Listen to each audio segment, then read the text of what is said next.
Okay, so this is how you set up a plantation. So the first thing you'll do is make sure that you've done your proper soil analysis, which is the first thing. You check the layout, make sure the place can get adequate sunlight and then adequate moisture throughout the year. Because of the nature of oil palm, it grows mainly in the rainforest zone. Okay, some of them can also grow in the dry savanna zone, but most times in the rainforest area. So now, when you are in the environment where you can get adequate moisture, you check the topography, then make sure the ground is level. The next thing is you get improved hybrid seeds. Why do you get improved hybrid seeds? When you get improved hybrid seeds, we call them sprouted seeds. You can now raise a nursery. The improved seeds begin to produce from 3 years. On the maximum 4 years, you've already started getting fruits out of this. But for the non-improved ones, some of them 6 years, 7 years, they are still growing and not producing anything. So when you get your sprouted seeds, you set up your nursery. Then after at least 6 months, you can now transplant to the field. So this has been raised properly in the nursery. Now, when you transplant before hardening is the time from germination or sprouting this time around, when the plant has been able to stabilize under normal sunlight, because you gradually remove the shade after some time. So after it has stabilized under normal sunlight, it means that when you transplant it to the field, it won't die, it will not wilt. So this has been hardened, and now we are now trying to transplant. Now you see what I've done here now. I've removed the topsoil. This is the topsoil. So I'm now going to transplant this. Now, if you look at this improved seedlings,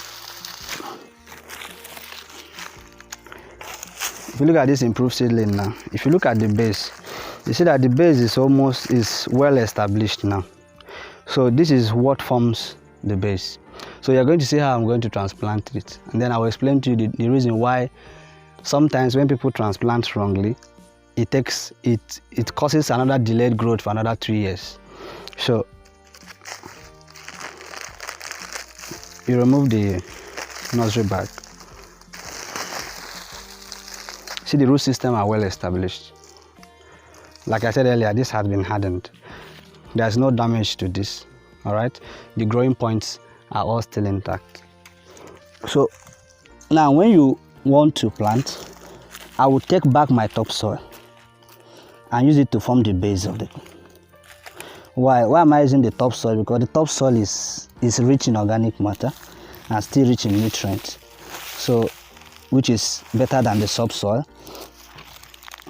Now I'm not going to, this is not a normal tree crop planting, so I'm not going to push it deep down.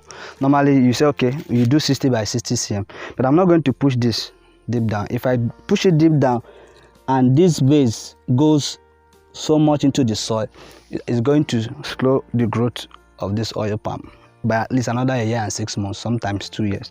So I'll make sure that this base is slightly above the ground. So I will use my topsoil and form a strong base, and then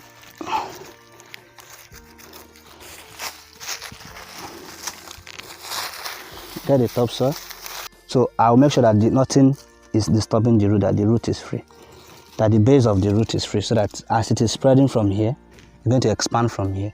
So as it's expanding, it can be able to now have enough base and then grow from there. So if I take this deeper than it is, it means that this base is going to go in, it's going to affect the growth and then slow the development of this.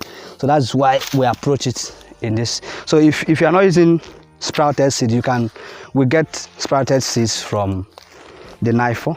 When you get it, you can raise your own nursery once you understand the principle of how to establish the nursery and then raise one.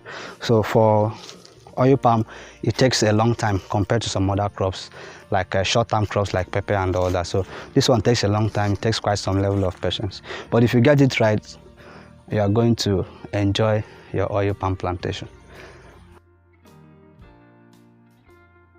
We are using wire gauze because when we came for site visits, we identified the presence of cane rats. Some people call it grass cutter and some other things. So if you don't use wire gauze, if you look around, you see that we've used wire gauze to protect the ones we've planted. So you use wire gauze to protect it. If you don't use the wire gauze, the cane rat would slide. You come the next day and then everything is on the floor.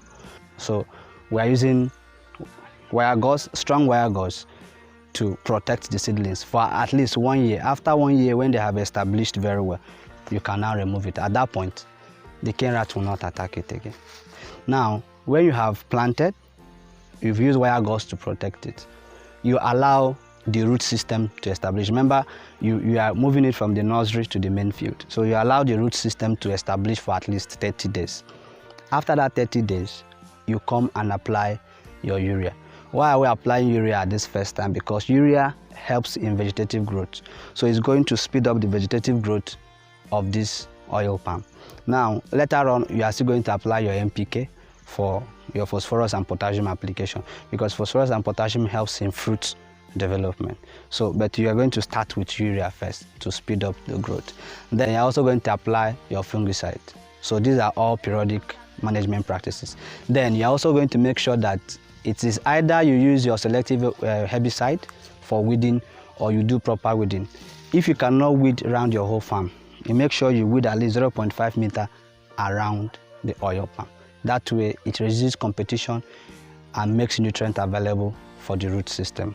Also, during dry season, you also come and check the surrounding of the farm and make sure that there's a distance between the farm and the surrounding bush, so that when the bushes are set on fire by the local young boys who are looking for wild animals, your farm does not get invaded. So we get that report mostly from major plantations. So we advise you 1 meter cleared between the next farm and your plantation farm. That way fire cannot go. And secondly, we also non-improved seedlings don't produce even after 5, 6, 7, even up to 10 years. It will be growing fat, it will be growing very well, but it doesn't produce. So what do you do in that kind of situation? You remove the plant entirely and then you replace. And then when your oil palm gets old, that is no longer giving you the expected yield per hectare, you also remove it and then you replant with a new plant. So these are the basic cultural practices that when you follow it, you will have good yield. Oil palm plantations, they are supposed to be lucrative. They're supposed to give you funds yearly when properly managed. It just takes the management to get the best yield out of it. Thank you.